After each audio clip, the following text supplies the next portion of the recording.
Alright, magandang hapon sa inyo mga boss, mga ma'am, mga sir.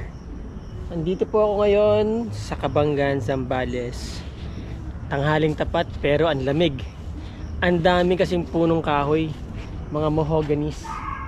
Ayan, oh, may mga bahay dito. Tapos mayroong restaurant dyan.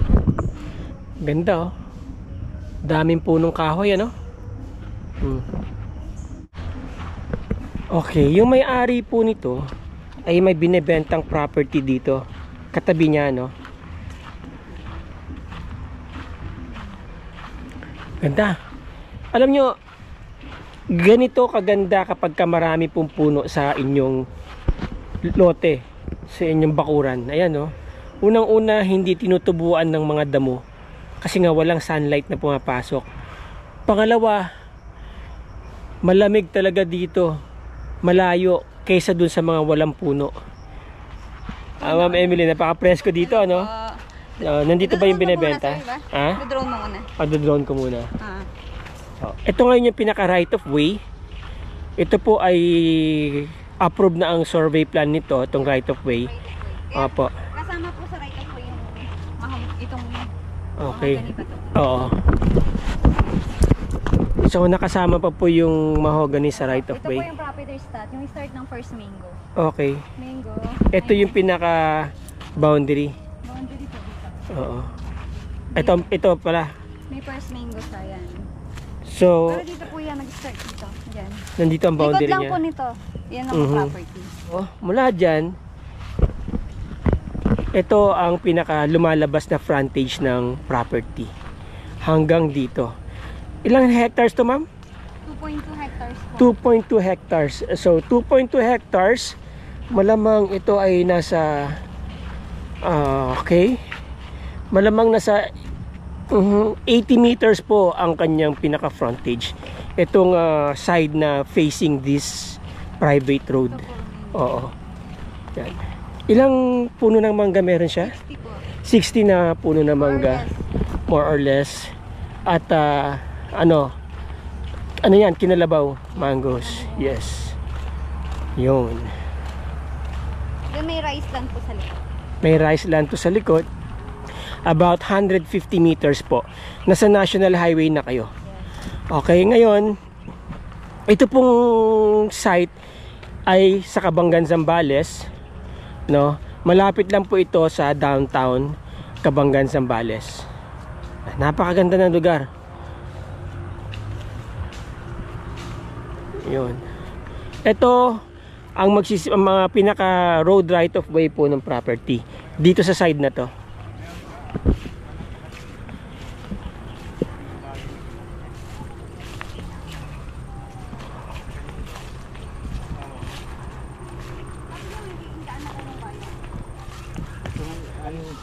Yung talahib na yan. Oo. Ito yan, tambak yan, paikot doon. Yan eh. Pinagawa niya tong dine na to. So pag nabenta to, sa buyer na rin to. Yan talahib na yan, no? Yung may mangga, pag ganun yan. Yun yung nakita mo sa, yun yung sinasabi mo sa akin. Mayroon pa doon. Pa-L. Pa letter L. May yan, bago doon. Yun, ayun yan, 2.2 hektarya mahigit. Mayroon yata, may higit. Okay. Oo. Yan po, Okay. itong mga mangga dito sa kanya. Oo. Kasama dito. Okay, tapos Mangga dyan. oo. Ano ka ni boss? Pinsan ko yan, sila ko Edmond. Pinsan mo sila Kuya Ed, sila ano. Nalinis lang niya sa akin ito ni... Masukal na kako. Dahil inupahan niya ito. Kaya po nalinisan niya kasi hindi kami makapasok dito ng nakaraan. Pwede kasya pala kotse dito. Malinis na ito, ma'am. Kungkwan. Ibig sabihin pasok pala sasakyan dito. Pasok hanggang doon yan. Oo. Hanggang doon. Oo. Sir, makapasok. Yung nagkwal lang kasi, may Pwede maglagay. Pagka malakas ang ulan, hanggang saan ang tubig dito? hindi na maabot dito. Hindi bumabaha dito. Hindi. Ayan sa may palayan. May mountain view. Mga hanggang dyan lang sa kwan. Yan. Tapos nawawala din agad. Isang araw wala na rin. Isang araw wala na rin. Basta nagkwal lang Sa yan. kanya. Hindi pa to. Ito, kasama ito. Kasama na to, ito yung pa-L. Ito, Sama ito, sa ito. yung pa-L. Yan, basta itong na-harvest hanggang doon. Ito yun sa kanya, yan. Yung na-harvest na yan. Ayun na harvest na yan. Kasama yan dito sa property niya. Ito, yung bukid na yun, diretso pa gano'n. Yun. Okay. Maluwag dito. Alam ko lang ang tatlo na alam ko ito eh. Oo nga, kulang-kulang tatlo, mga 2.7. Itong daan na ito, sa kanya talaga, ginawa niya lang. Dahil siya noon eh. Yung na-harvest doon, yung hindi pa na-harvest, hindi na sa kanya yun. Hindi na, yan ang mga na. Likod mo, yan. Saan? Yan. Yan diretso yung mahogani na yan. Yan diretso mahogani na yan. Pero ito, di ba, mangga, basta yung may mangga. Mangga. Yung mangga, yun ang boundary, yung mangga. Okay. Itong kabila na na-harvest, hindi na. Sa kanya nga ito. Sa kanya yan. Basta yung na-harvest. Ito na, gumanon. Pero na yan. Yung mga hindi pa na-harvest, hindi sa kanya yan. Tapos dire-diretso doon, tapos gumanon. Oh, il nga. Oo, tapos gumanon uli. Oh, kaya yung bukid nagpail, sabi na, mataas yan. Okay. Ayan ang boundary, yung may yung kukuwati. Oo, yung kakawate. Oh, yun, nakita ko na.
Sabog na lang ito mga damo eh. Pero gaano kalaki ang pwedeng harvestin dito pagka magandang alaga? 200 kaban.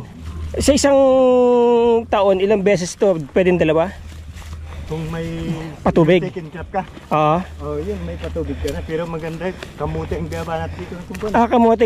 Ilang sakong kamote na harvest dito? Marami ah. Daan sako. Pagkatapos ng palay, kamote naman. Oh, kamote ang gabanat na nun. Anong panahon nagtatanim ng kamote? Yung matapos na angkon. Harvest. Harvest. Yung tuyo na yung lupa ng bukid. Mga bandang Enero. Tuyo na, oh. Yung tuyo na siya. Disyembre. Mga ganun. Disyembre, January, tapos ang harvest bago magtag-ulan. Basta depende nga sa lupa. Yung halimbawa yung pwede ng erotor, yung sa malagkit. Yung pwede ng taniman yun. Gaano katagal ang kamote simula pagtanim? Dalawang buwan at kalahati. 2.5 months lang. 3 buwan ang kwan niya. Ang maximum. 2 buwan lang at kalahati. Pwede na eh. Na-harvest na dahil. Pwede na. Yung iba nga, nasubran. Kung masubran, magkwan siya. Yung magputas-putas. Meron nang inuud na. 2 buwan at kalahati. 2 buwan at kalahati. Yung iba 3 buwan naman. Tsaka hindi naman masyadong mahilip matakaw sa... Magandang lupa ito. Ito? Magandang kamuti dyan. Maganda kamote dyan. Magandang kamuti dyan. Maraming salamat ha. Kalalabas siya lang. Nasa lubong niya ba? Oo, nasa lubong namin. Sige. So yun, nakita nyo na yung drone shots natin mga boss, mga ma'am, mga sir. Ito again ang kalsada right of way going doon. Di ba malapit lang, nakita nyo sa drone shot kanina. Now yung papunta doon, papunta na po yun ng downtown or town center ng Kabanggan. Now this property, Kabanggan, is about 4 hours drive from Metro Manila. Mga 168 to 170 kilometers ito from Balintawak exit. Okay, ngayon, ang representative po ng ating may-ari, walang iba syempre kundi yung ating mabuting kasama. Hello yan, po. si Ma'am Emeline. Ma'am, ikaw na magsabi ng price kung magkano na pag-usapan nyo na may-ari. Ano po ito? Bali, 24,300 po yung lot. 15 million po. Umaano siya ng 620 per square meter. Per square meter. Yes po. Ano po ba ito? Titled? Clean titled po. So, paano ang acquisition process? Included po dun yung capital gain tax, notarial. Hanggang dun lang po. Transfer po, syempre po sa buyer. Sa buyer na. Clean title? Yes po. Okay. Alright. Thank you, ma'am. Maganda po ang lupa dito. Fertile po kasi parang ano po ito eh. Itong area na to parang swale. kapag ka umuulan, yung topsoil ng bundok dito na pupunta. Kaya napaka-fertile ng lupa na to. Kung interesado po kayo sa property na to, nandyan po yung aking contact details dyan sa baba, yung aking email address at ang aking Facebook link. Click nyo lang po yan, yung link dyan sa description. Dadalhin na po kayo nyan sa aking Facebook account. Okay, i-message nyo po ako doon. Meron po kasing iba nagme-message doon sa isang Butchawals TV na dati kong page po yun nang meron pa akong kainan. Kaya ang magre-reply sa inyo doon automated, hindi ko mabago. Ewan ko paano babaguhin yun. Okay, so maraming salamat po sa inyo mga boss, mga ma'am, mga sir. Ciao.